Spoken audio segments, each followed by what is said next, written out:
As we move to the final moments of Heralds of the Dark Nova, let's just take a moment to appreciate this glorious fleet of both lithoid vessels and menacing designs, cruising towards unstoppable victory, or what certainly seems like unstoppable victory at this point. Hello, Legion, this is Hadrian. Thank you for being here.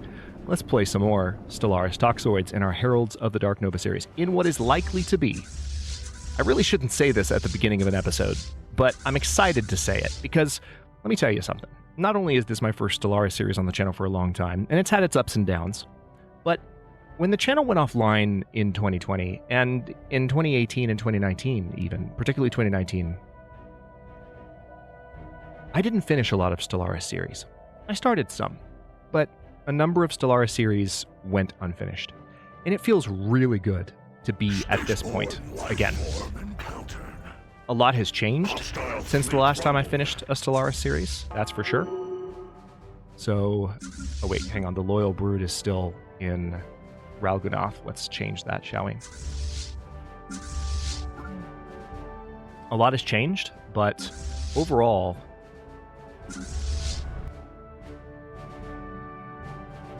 Alright, that's been destroyed. Let's crack that star.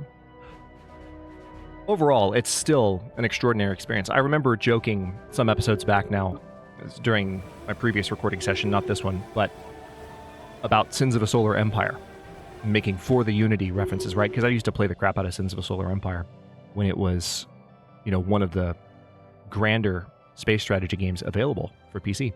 And now it's like, this game has so much more to it.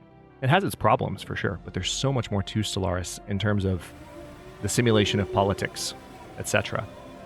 And it's so satisfying to behold. So, you know, another thing that I've just realized, we don't technically need to keep blowing up stars, but at this point, I'm enjoying just the destructive process.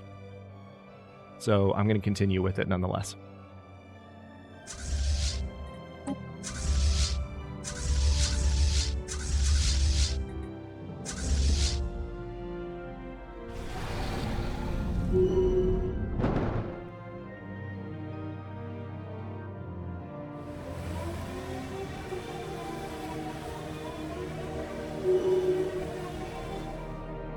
There's so much being calculated at this point. Honestly, the days are ticking by relatively slowly.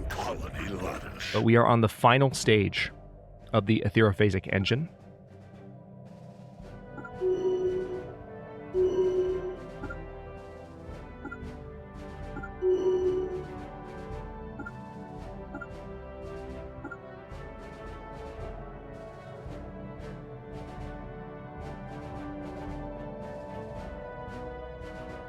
And, I mean, it had a similar amount of time on it, too, relative to the last stage. I mean, it's probably, yeah, at the beginning of the last episode, we were about at 1,500 days. So, as long as I keep the clock moving at about the same speed, in about the same amount of time, we should complete that portion of the project. Hostile fleet rumbled.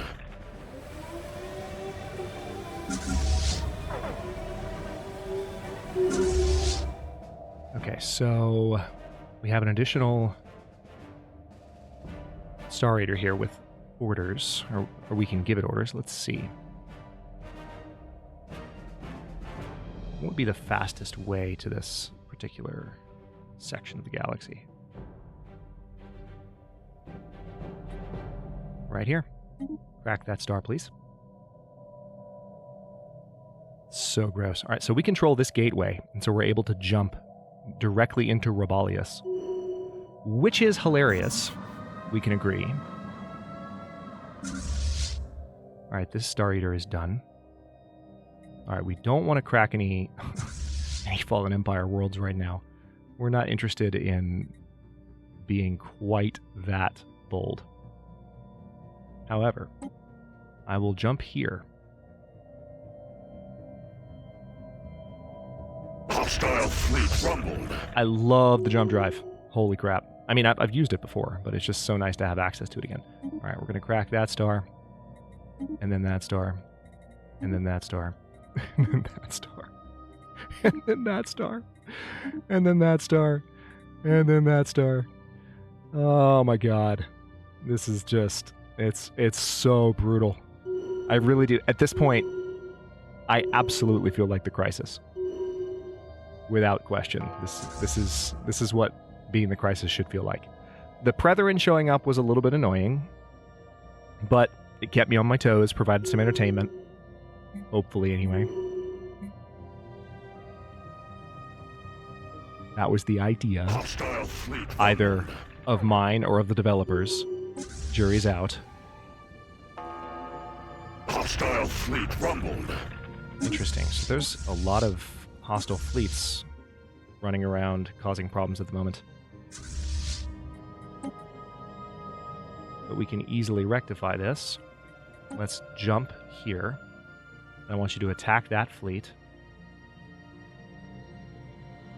And then I want you to come back and hit all of these systems, because it seems like they're taking territory again. Or maybe this territory has been theirs for a while, and I just need to finish dealing with it. Rolling away. The dying gasps of the Shroud. As the etherophasic engine nears completion, our ability to manipulate the Shroud is rapidly increasing. The spirits who reside there are in an absolute frenzy, and another wave of them have tunneled into our reality in a desperate attempt to thwart our efforts. They will find no solace here. Okay, so more psionic entities, which is kind of annoying, but at the end of the day, I think we've pretty much got this in the bag. So I'm going to go ahead and just intercept the psionic entities. We'll withdraw from our current offensive efforts with our various ships, because they're going to create enough havoc as it stands. Yeah, Maud the Truthsayer. See, I don't even need to do anything there. That one's going to get taken care of all on its own. Matter of fact, we'll watch that in just a moment. We will watch it together. With joy and joyness.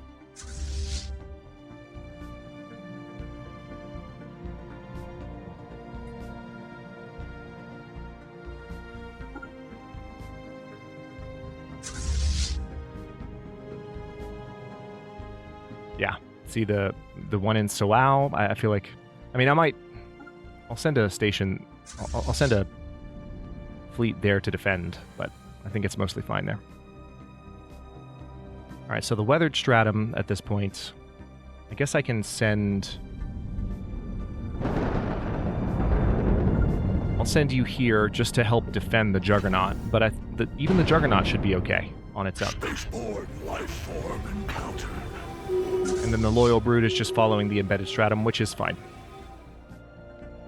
At this point, we are in good shape. The Ullyxr Collective is now in first place, except for the Fallen Empire, which we're still climbing towards them very quickly. Alright, so it seems like, for whatever reason... Let's see what's going on here.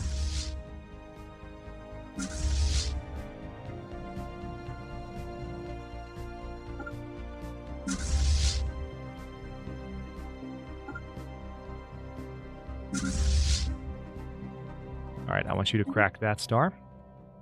Seems like for whatever reason some of the fleets weren't able to carry out their orders. Alright, so we're attacking this station here. Single-handedly. I love how powerful the Star Eaters are. It's absurd. They're like, I mean, they really are like Borg cubes. Only much more powerful than Borg cubes. Alright, so now we can attack this psionic entity here.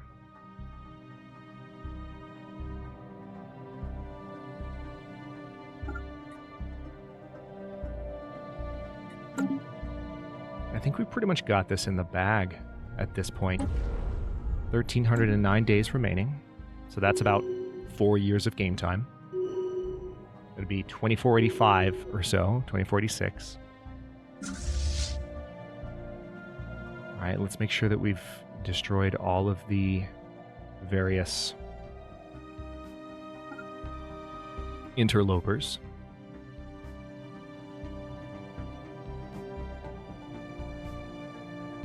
Long Dark reference intentional, maybe. I will neither confirm nor deny. Mega art installation, yeah, don't care. Admiral Gaines trait. Yeah, there is an additional level of upgrade here, but at this point it just doesn't matter anymore. We're like the Borg, like we're indifferent because our final goals are greater. Alright, interesting. So this is a weaker station that still seems to be defeating a psionic entity. That's crazy to me. I said we were going to watch that one fall to the maw of the Truthsayer, and we totally didn't. My bad. My bad. But I think that was one of the first ones to die, to be honest. Reinforce, reinforce. Perfect. So now with all of those being taken care of, I can just go back on the offensive, right?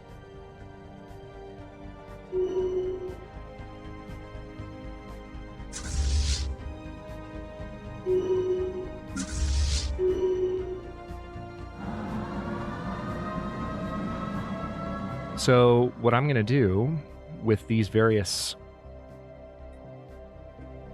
Yeah, see, I control this gateway here, which is hilarious to me. So... yeah, it looks like the Sildaron Authority has regained some of their territory. So what I'm going to do is send my troops back in with a vengeance. And I will actually split them up a little bit.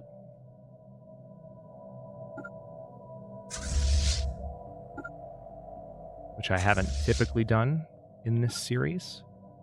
But we're doing so well that I think I can get away with it. Because at this point, one of the reasons I've been keeping everyone together is... oh wait, hang on, we also have this... crack. Crack.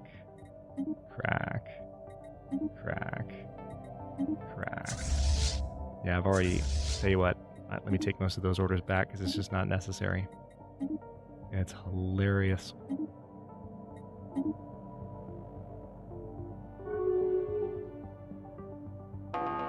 Most of the series I've kept them together in case there was some kind of major retaliation by all of the Federation coming together, but the Fallen Empire War, Giants in the Playground event, has really wrecked that eventuality completely. In a way that wasn't guaranteed, but the fact that it happened, Harmonious Abyssian Link pledged secret fealty. Yeah, people are starting to realize what's up. They're starting to notice that, you know, maybe we should be on the right side of this before it's too late. Guess what? It's already too late. Get wrecked. Alright, I'm going to crack all of these stars. And we're currently sitting on 30k dark matter. Not that it matters. I mean, we're cracking stars just to destroy stuff at this point. The disappearance of this planet's original population remains a mystery. Once the shield went up and they were isolated from the rest of their interstellar empire, they likely faced mass famine and civil unrest as they struggled to support their capital's massive population with what limited resources they had. Yet there are no signs that they demolished parts of their city planet to cultivate the land. Nothing suggests that any significant fighting took place after the shield went up, and there are no remains, fossilized or otherwise, of the inhabitants. It's like they simply vanished into thin air. Curious.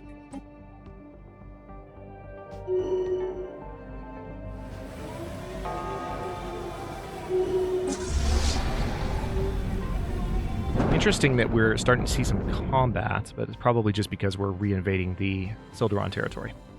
So this won't take long. Alright, so the Scarred Stratum is here. Didn't I already send a fleet to Lendula? I believe I did. No, I didn't. So let's go ahead and take that. Oh, wait. You rebuilt your freaking... Alright, they rebuilt their interdictors. That's annoying. So you know what I'm going to have to do now? Let's see if I can find... Oh, perfect. Perfect! You come here and crack that star. And I'm going to withdraw...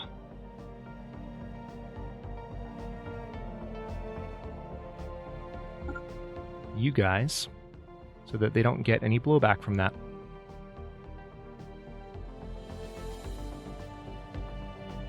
And the Star Cracker, or Star Eater, has arrived. I love that I keep calling it the Star Cracker.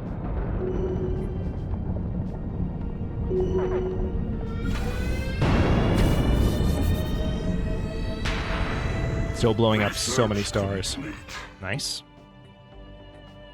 Fleet command them at +10. Let's do that.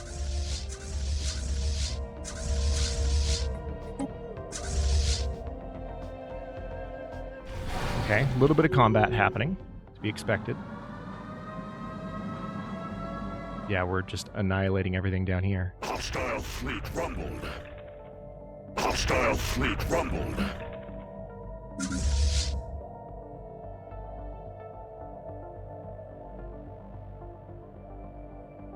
Where even is their capital at this point?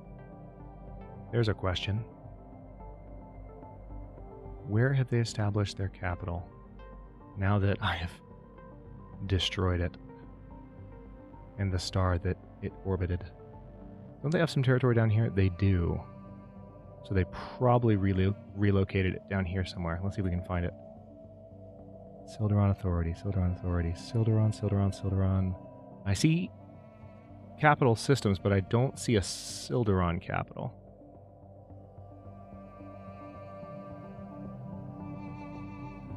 I mean, there's another way to find this out.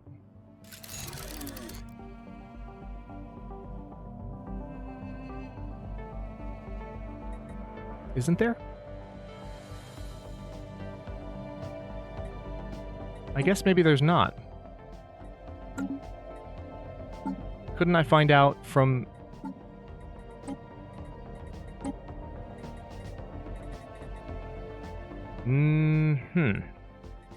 Oh, here we go.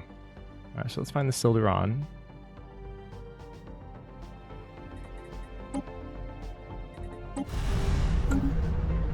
Okay, no. That was their home planet. Doesn't exist anymore, so I guess they haven't relocated their capital yet. Oddly enough. Alright, let's keep the clock moving. I said I would, and then I'm not currently decidedly not keeping the clock moving.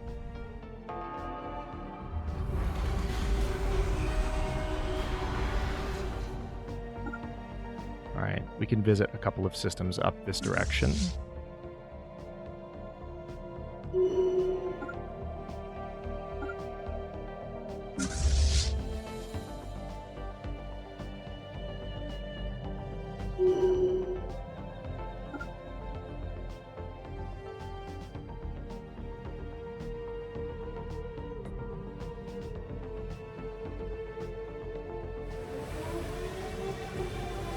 Well, there goes that problem. Now we can move through their territory freely again. That's what they get for reestablishing themselves. Go ahead and crack that star too, please. And this one. So we're just going to crack those two in sequence. So, I mean, at this point, you have to have... Okay, yeah. We're way ahead of them in score now, but we're still behind the Hothrodden directors. Oddly enough. How we doing over here? 805 days remaining. Not long now. The Half-Sadron Privateers Enclave pays dividends once more, and they didn't give me a free fleet, which I'm actually happy about. Oh, a little bit of reinforcement. That's what I was checking for.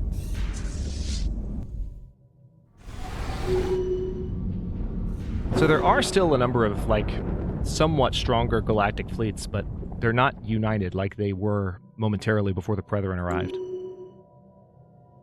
It is really interesting that the Brethren arrived and they hit me really hard and they didn't really reach the rest of the galaxy at all, and yet it seems like because of maybe the War in Heaven, which is otherwise known as the Giants in the Playground event. It's what I've called the Giants in the Playground event, but it's technically, in terms of gameplay lore, it's called the War in Heaven. And I think that is what has completely put the Federation that was such a problem on its back foot. What a plot twist. Alright, you go ahead and hit here. Shimmering Stratum is in Zimtauri. Yeah, you go ahead and hit Redor. Well, Hensadon, then Redor, please.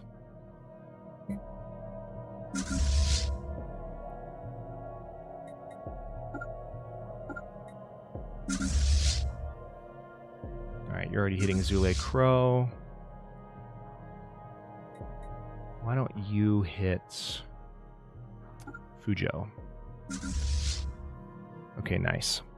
I have some additional cracking that I can do now.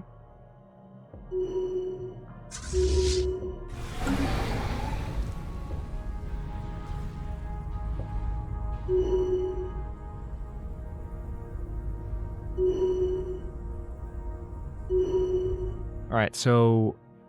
Well, clearly you had more to do than just kill a psionic entity there, so... Let's have you jump to...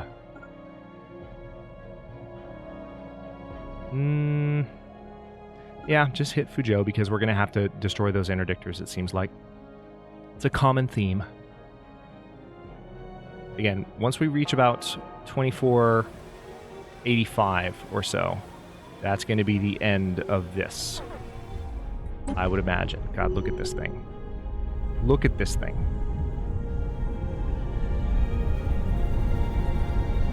It's definitely about to tear a hole in the fabric of space-time. We can agree on that. There's no need to have any quibbles about the danger that this crisis poses. We are plenty threatening, thank you very much. All right.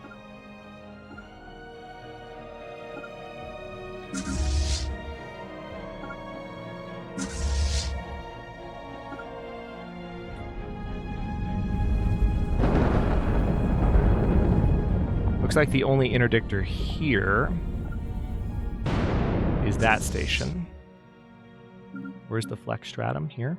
All right, so why don't you hit Wendell as well, please?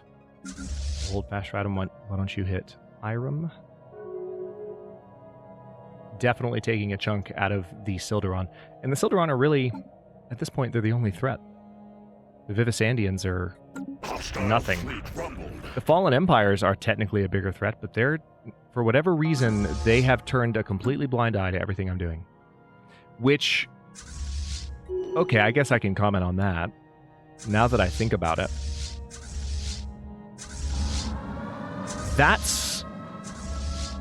It might be dependent on the type of Fallen Empire, but it seems like we have, especially with them being awake, it seems like they would be more concerned about me wanting to tear a new hole in reality and cause so many problems for them. And yet, here we are. All right, so if we jump here... Hostile fleet rumbled. Nice, so it looks like we're able to get to the Iowa Frarvis system using this gateway. I don't quite know how. It's saying, though, that I can.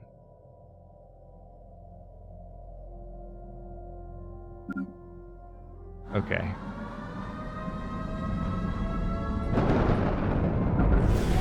Okay, good. They made it. So we actually jumped to the Iowa Frarvis system here. And we've started hitting the Triac.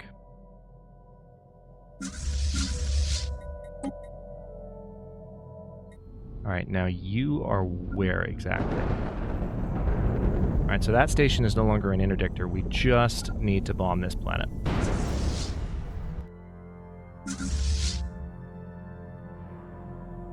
Interdictor's taken care of here.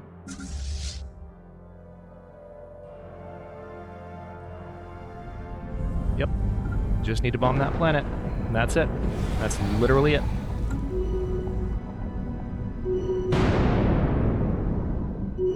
This storm is an interesting way to end things. But yeah, the Fallen Empire's not reacting at all is something of a problem.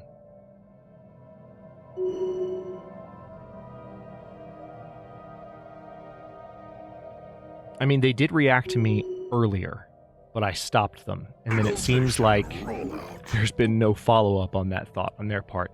Like, they tried to stop me, and then they couldn't, and then they're kind of just like... eh. And that's the end of it. Like, that's the impression that I'm getting, which is freaking funny.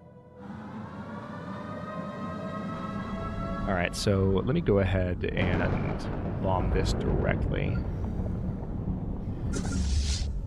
Alright, the shimmering stratum is here in Iowa Farvis.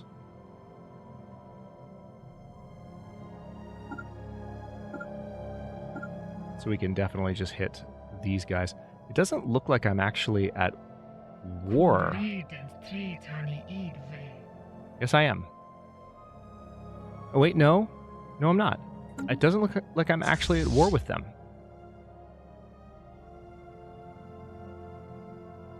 How is that possible? Maybe just because I don't have information on their... No, I'm not at war with them. It's not showing red colors. What the heck? Okay, well, I'm going to use it just to move into the Vivisandians Empire here. Because I am at war with them, absolutely.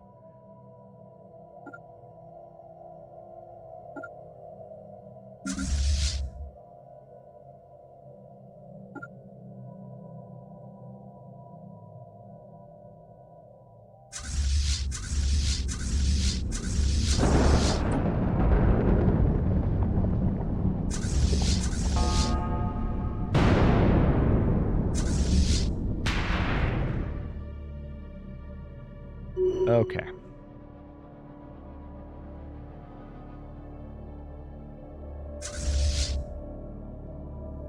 So the embedded stratum can head up to Aislinor. The Ullyxr Gorge, which I guess might have gotten damaged. Looks like it might have gotten damaged. Let's just give it some new orders.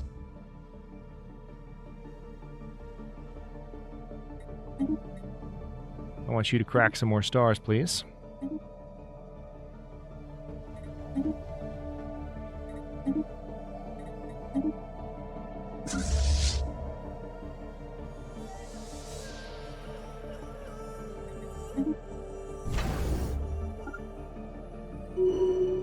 We're going to move that Juggernaut out of Hadar so that it doesn't fall prey to any shenanigans there. But let's take a quick look at the Aetherophasic engine because we're getting close. Yeah, less than a year. Less than a year. Hard to believe. Good timing on the episode, though. Can't complain there, can I? Let me not count my eggs, just yet. Maybe something is about to go horribly wrong. You never know. It's not looking like it, though.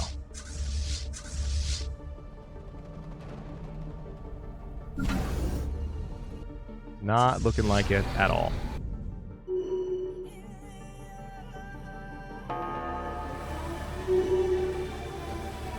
How much dark matter do we have? 47k dark matter. And look at all these extra resources. I could go ham right now and I could build up so many extra defenses. I could build, not really another fleet because I don't have the naval capacity for it, but there's so much that I could do right now if I were more pressed than I am. But I'm not. So I'm not worried about it. Alright, let's see. You're here. It looks like that is mostly taken care of. So you go there. Alright, it's the Morphic Stratum, Scalding Stratum, and Flex Stratum. So I want you to... Looks like the main interdictor. Oh, there's a Dyson Sphere here. Nice.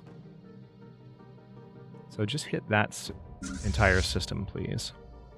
And then take this one, that one, that one, that one, that one, that one, that one, that one, that one, that one, that one, that one, that one.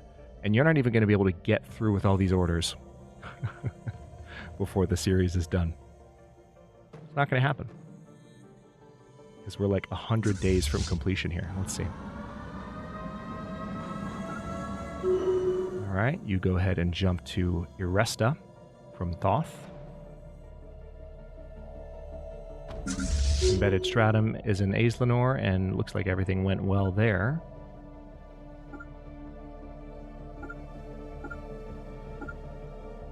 Yeah, this is just over. Period. After a long fight. And mostly smooth sailing before that. The entire galaxy is at an end. I'll be curious what the the end actually looks like if they did anything special for it, but we're down to less than 100 days. Double digits. Alright, so we have taken control of this system. Let's go ahead and... got a few reinforcements I can set up. Let's do that. Done.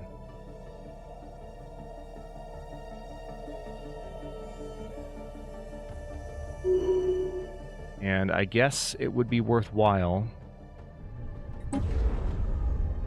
to watch this. Fleet destroyed. Fleet destroyed? What? Must have been a reinforcement fleet. Couldn't have actually lost a fleet. At this point, nothing stands a chance against me. Alright, anyway. Let's not get distracted, shall we?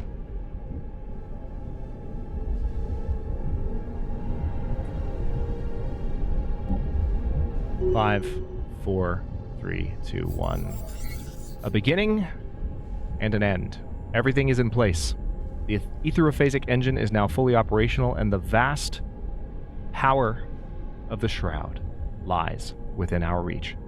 When the engine is activated, the resulting subspace backlash will detonate every single star in the galaxy.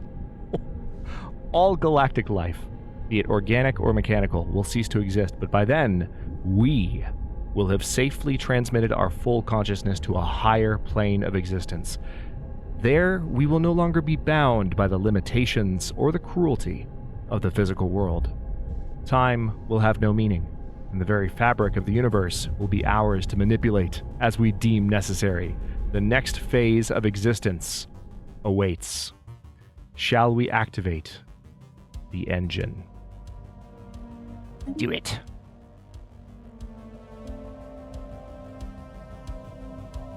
Explosion? Explosion? Oh yeah. Oh yeah. That... oh man. Yep, everyone's dead now. The Fall of the Awakened. This will be the age of the Ullyxr Collective. Oh, that's hilarious. Yep. That's all over. It's all gone. And that's an interesting victory, too, because it's a true end, isn't it? In a lot of the grand strategy and just strategy games that we play on the channel, and that you all played regardless, there's usually the one more turn option, right? The ability to continue playing after the victory, because that's something that's started to show up more and more in these very complex strategy games over the last 20 years now.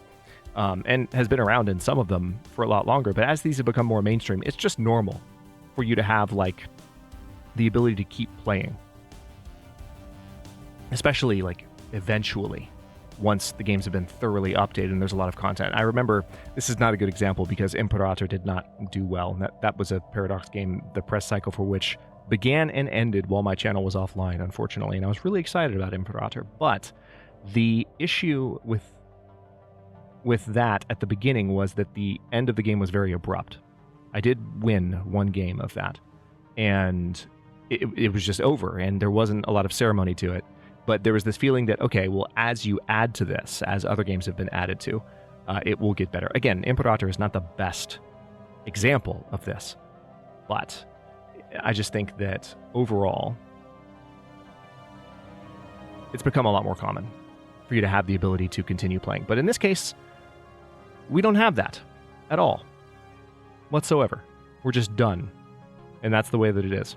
So, overall, an interesting plot from beginning to end for the Ullyxr. Definitely a race that I would be interested to run into as an NPC. I have to say, typically when I turn on in Stellaris, like the option to see my own created races in-game, they very rarely show up. But I would love to run into this race, just given how interesting this particular lore has been for this series, even though it was really smooth sailing a lot of the time.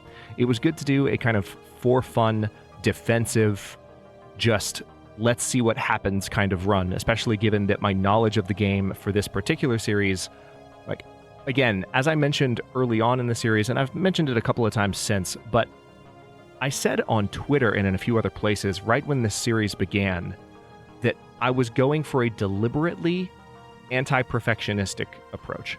I didn't want to jump into this series and the first other couple of series in other games as my channel had just come back online. I didn't want to feel like I had to do some huge amount of practice and preparation in order to continue at the same level of play that I have in the past. I felt like that was not going to serve me, and it even felt like it would be a little bit pretentious. It just didn't feel honest to myself or to anyone else. So I didn't do that, and instead I've had this very raw, rough and tumble, but fun approach, which has enabled me to kind of get my commentary legs back and learn more about the game that both I knew before and had forgotten and didn't know before.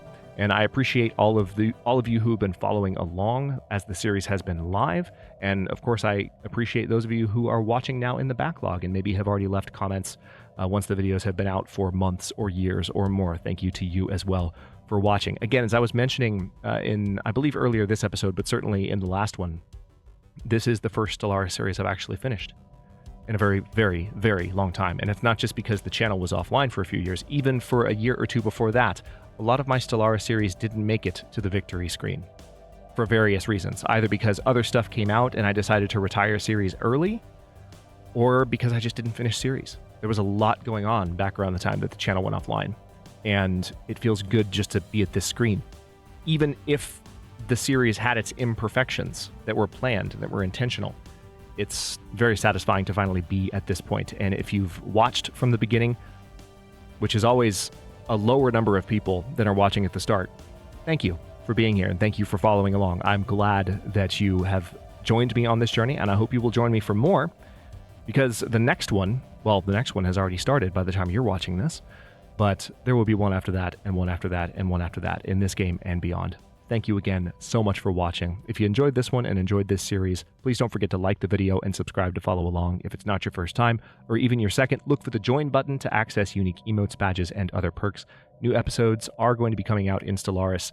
In general, you can expect these in the 3 to 4 p.m. time slot going forward. But, you know, if there's a lot of Stellaris content on the channel, it might occasionally migrate to another hour around that general area. But mid to late afternoon US Eastern time is when I tend to do my sci-fi strategy stuff, Stellaris or otherwise. So keep your eyes peeled for the next series, and I will see you next time.